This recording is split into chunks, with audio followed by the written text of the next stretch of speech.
नमस्कार, ईटीवी भारत में आपका स्वागत है। आपके साथ मैं हूं भूपेंद्र दुबे। बिहार में पुलिस व्यवस्था के बदलाव के लिए नए अध्यादेश, हालांकि अब उसमें बहुत कुछ बदल इसलिए भी गया है कि बदलाव की जिस परिपाटी को सरकार लिखना चाह रही है उससे बिहार में कानून व्यवस्था बहुत कुछ बदलेगा। कानून क्या कहता है इस पे चर्चा करेंगे, लेकिन जो कुछ विधानसभा में हुआ उसने एक चीज तो साबित किया है कि इसमें कोई ऐसी चीज है जिसको लेकर के विपक्ष बहुत नाराज है। लेकिन वो है क्या? बिहार पुलिस की बागडोर जिनके हाथ में कभी रही है, बिहार सरकार के अच्छे तेज तर्रार पुलिस अधिकारी और बिहार सरकार के पूर्व डीजीपी एस के भारद्वाज साहब हमारे साथ जुड़ रहे हैं। उनसे चर्चा करेंगे इस पूरे मामले पर कि आखिर जो कानून बन रहा है या पुलिस की इस व्यवस्था में जिस बदलाव को किया जा रहा है इसमें दिक्कत कहां है या इस बदलाव की बिहार में जरूरत क्यों महसूस गई। सर, बहुत बहुत स्वागत है आपका ईटीवी भारत में। धन्यवाद। पहला सवाल यह है सर कि जिस तरीके से बिहार सरकार ने बदलाव किया या जो कुछ पुलिस मैनुअल में वो चीज जोड़ना चाह रहे हैं या जो बिल आपने देखा है, इसकी एक समीक्षा आप कर दीजिए। लोग जानना चाहेंगे कि जो कुछ विधानसभा में हुआ इसकी जरूरत क्या थी, क्या ऐसा कर दिया गया है जो इतना कुछ हो गया। पहले बिल पे सर। पहले बिहार, उड़ीसा और वेस्ट बंगाल का पुलिस एक वो था, पुलिस हस्तक था 1892 का, उसको ख़त्म किया गया है। और क्योंकि उसके अंदर मिलिट्री पुलिस जुड़ा हुआ था इसलिए मिलिट्री पुलिस की जगह अब विशेष सशस्त्र पुलिस अधिनियम इसको नाम दिया 2021। अच्छा, इसके अंदर जो इससे पहले एक्चुअली 1861 के अंदर पुलिस अधिनियम बना था, पुलिस एक्ट बना था। फिर बिहार पुलिस ने अपना मतलब बिहार सरकार ने बिहार पुलिस अधिनियम 2007, बिहार पुलिस एक्ट 2007 बनाया सुप्रीम कोर्ट के आदेश के अनुसार। अब जो सैन्य पुलिस करके था, मतलब जो मिलिट्री पुलिस था, मिलिट्री शब्द को हटाया गया है और विशेष सशस्त्र पुलिस इसका नाम रखा गया है। और जो सिविल पुलिस को जो अधिकार थे, सेम अधिकार अब उस सशस्त्र पुलिस को दे दिए गए हैं। उसके जो मेंबर्स हैं यानी कि उनके जो सिपाही हैं उनको भी उन्हीं के सदृश सजा देने का प्रावधान रखा गया है जैसे कि सामान्य जो सिविल पुलिस है उसको। इसमें कोई भी ऐसी नई चीज़ नहीं है। जहाँ तक कुछ लोग कह रहे हैं कि साहब इसमें बिना वारंट के गिरफ्तार करने की और बिना वारंट के सर्च करने की जो है ना वो शक्तियाँ दी गई हैं, तो बिहार पुलिस को ये शक्तियाँ पहले से प्रदत्त हैं। जो सीआरपीसी है उसमें है, जो भी व्यक्ति बहुत जघन्य अपराध करेगा और जिसमें सज़ा अधिक होगी उसमें बिना वारंट के पुलिस गिरफ्तार कर सकती है। और उसके बाद में अगर कोई भी ऐसा सामान चोरी का या डकैती का छुपा के रखा गया है या कोई ऐसा अपराधी जो बहुत सारे कांडों में वांछित है या कोई जघन्य अपराध करके कहीं छुपा हुआ है, उसके लिए बिना सर्च वारंट के और बिना किसी भी कोर्ट के छापामारी की जा सकती है। उसके प्रीमाइसेस को छापामारी करके उसको गिरफ्तार किया जा सकता है। गिरफ्तार करके वो नियरेस्ट थाना के अंदर बिहार सशस्त्र पुलिस का देगा। उसके बाद में क्या है कि अभी जो ज़रूरतें बढ़ी हैं बिहार सरकार की, वो ये है कि जो सशस्त्र पुलिस था उसमें कुछ ऐसी चीज़ें हैं जैसे मेट्रो रेल आ रहा है, हवाई अड्डा की सुरक्षा के लिए भी हो सकता है कल सीआई सर मना कर दे, हमको अपनी करना पड़े। उसके बाद में विद्युत संयंत्र नए नए बन रहे हैं, ऐतिहासिक महत्व के बहुत सारे संस्थान हैं, उनकी सुरक्षा की आवश्यकता है। उनके लिए भी अलग से सशस्त्र पुलिस का गठन करने का प्रावधान है। पहले 16 बटालियन बिहार मिलिट्री पुलिस की थी, अब 20 विशेष सशस्त्र पुलिस की बटालियन बनाने का इसमें प्रावधान है। इसमें कोई भी नई चीज़ ऐसी नहीं है। जहाँ तक कि ये है कि साहब बिना सरकार के अनुमति के मुकदमा नहीं चला सकता, तो ये भी पहले से 197 सीआरपीसी के अंदर प्रावधान उपलब्ध है कि भाई आप कोई भी सरकारी कर्मचारी उसने अगर अपने कर्तव्य के दौरान कुछ एक्ट किया है या कोई एक्ट नहीं किया है तो उसके लिए 197 में सरकार की अनुमति चाहिए मुकदमा चलाने के लिए। वो इसमें किया गया। कोई भी नई चीज़ ऐसी नहीं है जिसके लिए हंगामा हो। मुझे लगता है कि इसका ठीक से प्रचार प्रसार नहीं हुआ। और दूसरी बात, जो लोग इसमें हंगामा कर रहे हैं उन्होंने इस एक्ट को पढ़ा नहीं है। इसमें कोई भी नई चीज़ नहीं है, हंगामा करने की कहीं कोई ज़रूरत नहीं है। सर, दो चीज़ें जो बिहार को समझने की भी ज़रूरत है। हालांकि कल जब मुख्यमंत्री सदन में बोल रहे थे उस समय बिहार के वर्तमान पुलिस महानिदेशक सिंघल साहब भी मौजूद थे। उन्होंने कहा कि इस बिल को सामने लाने से पहले एक बार मीडिया को ब्रीफ कर देना चाहिए था ताकि लोगों के भीतर असमंजस की स्थिति न रहे। लेकिन उससे इतर सदन में जो आपने देखा, चूंकि आप बिहार में बहुत तरीके से बहुत चीज़ों को समझे भी हैं, देखे भी हैं, सियासी बदलाव को भी देखे हैं और बदलते बिहार को भी देखे हैं, जो कुछ सदन में हुआ उसको आप कैसे देख रहे हैं? ये सीधे तौर पर गुमराह करना है इस कानून को लेकर के? थोड़ा राजनीतिक है सर, लेकिन पुलिस का नजरिया जानेंगे। हाँ, देखिए ऐसा है, जैसे जो किसान के ऊपर जो एक्ट बना जी, और ये जो एक्ट बना, ये दोनों बहुत अच्छे हैं, लेकिन इनका प्रचार प्रसार बढ़िया से नहीं किया गया। प्रचार प्रसार करके अगर बिल को लाया जाता तो मैं समझता हूं कि कोई विरोध किसी प्रकार का नहीं होता। जल्दीबाजी में बिल लाया गया, और लेकिन इसका और प्रचार प्रसार करके करना चाहिए था। सड़क से लेकर के और विधान मंडल तक जो स्थिति भयंकर पैदा हुई, जिसमें बिहार की इतनी बदनामी हुई है, अगर पहले से इस बिल के बारे में बताया गया होता, इसके बारे में सूचना दी गई होती कि ये बिल क्या है, इसमें कुछ भी नया नहीं है, खाली बिहार मिलिट्री पुलिस का नाम चेंज करके बिहार सशस्त्र पुलिस कर दिया गया है, बटालियन बढ़ाई गई हैं, जैसे औद्योगिक सुरक्षा के लिए अलग से बटालियन बनाई गई है, स्वाभिमान बटालियन महिलाओं की अलग बनाई गई है, और एमएमपी पहले से थी मिलिट्री माउंटेड मिलिट्री पुलिस, तो अब उसका नाम भी जो है ना वो अश्वारोही सशस्त्र पुलिस हो गया। तो कुछ भी इसमें नया नहीं है, सिर्फ पावर जो है ना, जो सशस्त्र पुलिस के जवान हैं उनको सेम पावर दिया गया है जो सिविल पुलिस के जवानों को है, उनको सेम सजा देने का प्रावधान किया गया है और उनको वही प्रोटेक्शन मिली है कानून से जो सिविल पुलिस को है। बाकी इसमें कोई अंतर नहीं है। ये अच्छी तरह से जो विपक्ष के लोग हैं और जो मतलब पब्लिक के लोग, उनको समझ लेना चाहिए, इसमें कोई भी नई चीज़ नहीं है, खाली क्योंकि वो 1892 में पुराना जो एक्ट था उसके अंदर इसका नाम था मिलिट्री पुलिस, उसको बदल करके सशस्त्र पुलिस किया गया है। कोई भी इसमें गड़बड़ी नहीं है, कोई नई चीज़ इसमें नहीं है। और समझा ही दीजिए इस विषय पर। सियासत हर तरीके से जब कानून व्यवस्था के नाम पर घेरने पर उतरती है तो पुलिस के हर पदाधिकारियों को कटघरे में खड़ा कर देती है कि डीजीपी ठीक से काम नहीं कर रहे हैं, आईजी ठीक से काम नहीं कर रहे हैं, उनके एसपी ठीक से काम नहीं कर रहे हैं, थाना प्रभारी ठीक से काम नहीं कर रहे हैं। अगर ठीक से काम करवाने के लिए पुलिस को चुस्त दुरुस्त किया जा रहा है और मजबूत किया जा रहा है तो इसमें सियासत की ज़रूरत क्या थी? यह तो सीधे तौर पर बिहार को सुरक्षा देने की बात है, पुलिस को और मुस्तैद जिम्मेदार बनाने की बात है। बिल्कुल सही कह रहे हैं, लेकिन विपक्ष किस लिए है? विपक्ष का काम है हर चीज़ का विरोध करना, जो सही होगा उसका भी विरोध करना, जो सही नहीं होगा उसका भी विरोध करना। अब कोई भी ऐसा जगह नहीं हो सकती है जो बिल्कुल अपराध के फ्री हो, लेकिन पब्लिक अगर सजग हो जाए और पुलिस को मदद करे और सारी सूचनाएं दे, तो मैं नहीं समझता हूं कि कोई भी पुलिस का पदाधिकारी ऐसा है जो कि एक्ट नहीं करेगा, के ऊपर पब्लिक को भरोसा नहीं है। वही भरोसा अगर पुलिस जगा दे पब्लिक के अंदर तो ये समस्या ही समाप्त नहीं हो और पूरी की पूरी तरह से अपराध काफ़ी हद तक कम आ जाएगा। तो विरोध करना तो विपक्ष का काम है ही, अच्छे काम में भी और बुरे काम में भी। इसमें मैं क्या कह सकता हूँ, ये तो मतलब राजनीति है, राजनीति की रोटियां लोगों को सेकनी है।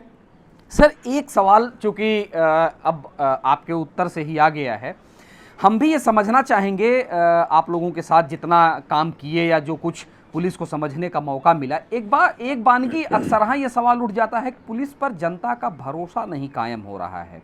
सर, कहाँ पर रिफॉर्म्स की ज़रूरत आप देख रहे हैं इतनी लंबी पुलिसिंग के बाद? पुलिस 24 घंटे ड्यूटी पर रहती है जी। बिहार में अभी भी पुलिसमैन की बहुत आवश्यकता है। कुछ स्टेट्स हैं जैसे केरला है, कर्नाटका है, साउथ इंडियन कुछ स्टेट्स हैं, कुछ नॉर्थ ईस्ट के स्टेट्स हैं जहां पर पुलिसमैन को भी 8 घंटे की ड्यूटी दी गई है, यानी कि 8-8 घंटे की 3 पालियों में पुलिस के कर्मी ड्यूटी पर रहते हैं जी। यहाँ पर क्या है कि पुलिस पदाधिकारी जो है ना 24 आवर्स कर्तव्य पर रहते हैं। उनको मॉर्निंग में ड्यूटी करनी है, भोर में ड्यूटी करनी है, उसके बाद बैंक ड्यूटी करनी है, फिर लॉ एंड ऑर्डर ड्यूटी करनी है, फिर परीक्षा ड्यूटी करनी है, उसके बाद में संध्या ड्यूटी करनी है, फिर रात्रि ड्यूटी करनी है, परिवार को भी देखना है। इसलिए वो बहुत स्ट्रेस में रहते हैं। स्ट्रेस में रहने के कारण उनका बिहेवियर जनरल पब्लिक के प्रति ठीक नहीं रहता है। पुलिस की संख्या यहाँ पर बढ़ा दी जाए, मतलब जितनी संख्या है उससे दुगनी कम से कम कर दी जाए और 8 घंटे की पुलिस को ड्यूटी दी जाए जैसे बाकी सिविल के पदाधिकारी हैं। वो पुलिस का आदमी देखता है कि हमारे थानेदार देखता है कि हमारे जो सीओ साहब और बीडीओ साहब हैं वो 8 घंटे ड्यूटी करके आराम से सोते हैं और हम 24 आवर्स ड्यूटी करके भी और को भाजन बनते हैं। तो इसलिए जब तक पुलिस की स्ट्रेंथ नहीं बढ़ेगी और तब तक मैं समझता हूं कि पुलिस का बिहेवियर नहीं सुधर सकता है। और लेकिन तब भी कुछ पदाधिकारी ऐसे भी हैं जो कि जनरल पुलिस की बातें, जनरल पब्लिक की बात सुनते हैं और अपना कर्तव्य ठीक से निभाते हैं। तो मैं समझता हूं कि कहीं ना कहीं अच्छा ट्रेनिंग की बहुत कमी है। जब तक ट्रेनिंग जो है जी वो लगातार पब्लिक के काम को करते करते और फायर फाइटिंग करते करते इन सर्विस ट्रेनिंग को तो बिल्कुल पुलिस विभाग भूल चुका है। तो अगर इन सर्विस ट्रेनिंग मान लीजिए हर 6 महीने पर 15 दिन की हो जाए, जिससे कि जो नए जैसे साइबर क्राइम है उसके बारे में उनको कुछ ट्रेनिंग दी जाए, उसके बारे में सॉफ्ट स्किल बताई जाए कि भाई किस तरह से पब्लिक से आपको बिहेवियर करना है, किस तरह से डील करना है। आप पब्लिक को वैसे ही समझें अपने परिवार के सदस्य के समय के समान, और आप किसी दूसरे व्यक्ति पर को के साथ जो अपराध घटित हुआ है उसको ये समझें कि आप या आपके परिवार के साथ हुआ है, वैसी डील करें। तो उसके निश्चित रूप से उसके बिहेवियर में परिवर्तन आएगा। ट्रेनिंग बड़ी जरूरी है। ट्रेनिंग सर, मतलब इन सर्विस ट्रेनिंग, पहले तो ट्रेनिंग शुरू में तो दी ही जाती है, इन सर्विस ट्रेनिंग बहुत जरूरी है, जिसको अभी नहीं दिया जा रहा है क्योंकि बल की बहुत कमी है। सर, अब जो बदलाव किया गया है, अब जिस तरीके से सरकार ने चेंज किया है, क्या इससे आपके थानों को काम करने में सुविधा होगी, जो अब नए तरीके से बिहार मिलिट्री पुलिस का नाम बदल करके दूसरे नाम दिए गए या जो बदलाव किया गया इसके आधार पर?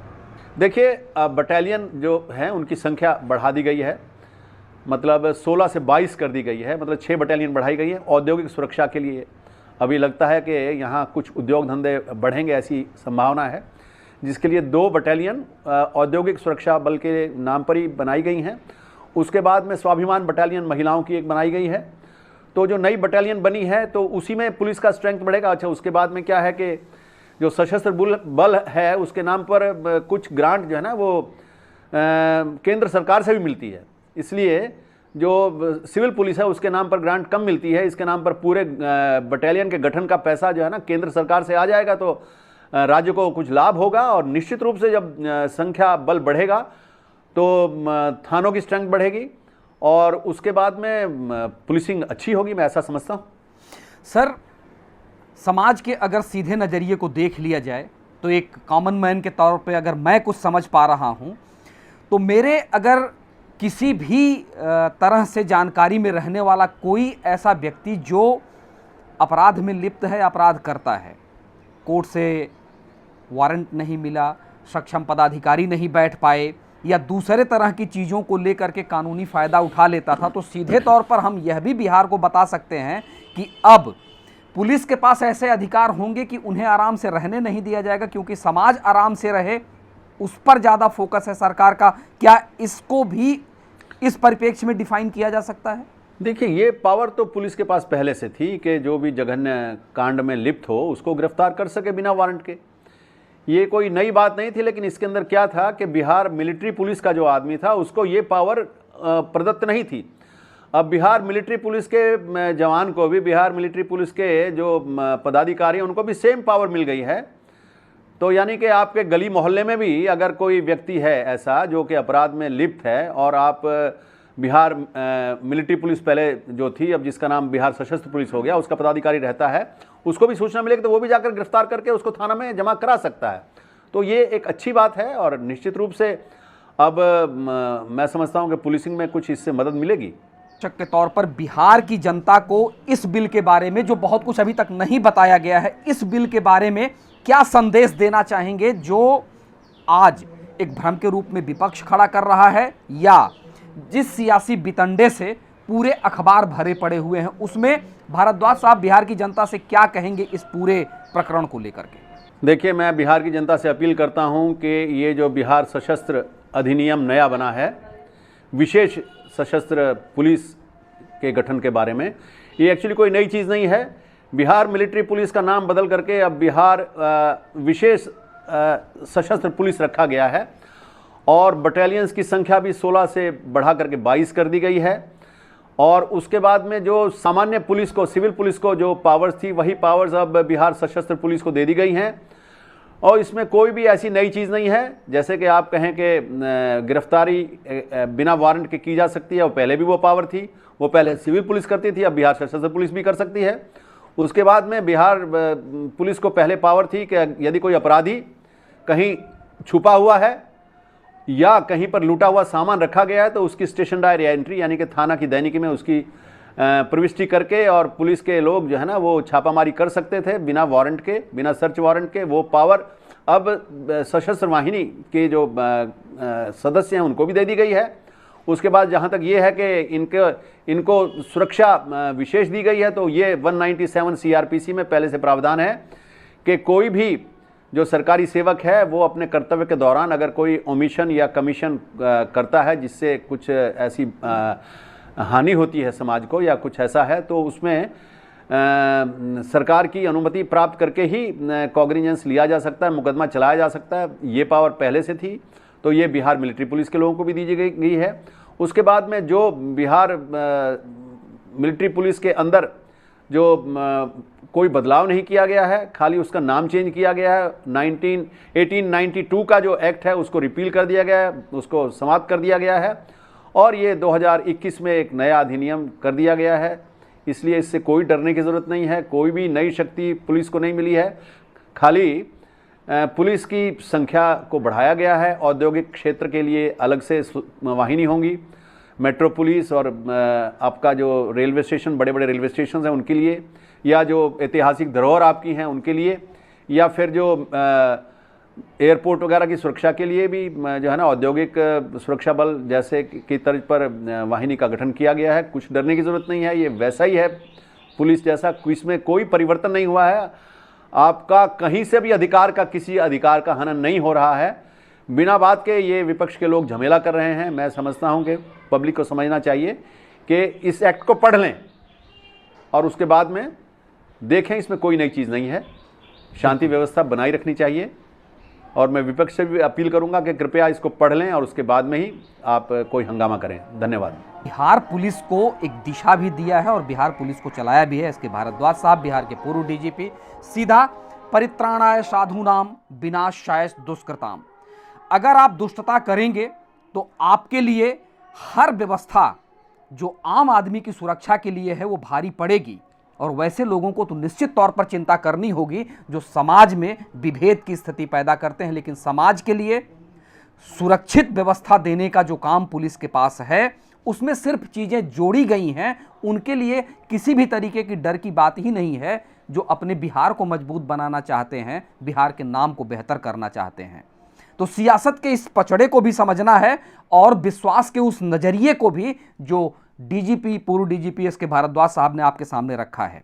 इसलिए किसी ऐसे बहकावे में या किसी ऐसे भटकाव में भी नहीं जाना है जिससे बिहार की छवि धूमिल हो। इसके भारद्वाज साहब बहुत बहुत धन्यवाद ETV भारत से बातचीत करने के लिए। आप खबरों के लिए बने रहिए ETV भारत के साथ। नमस्कार।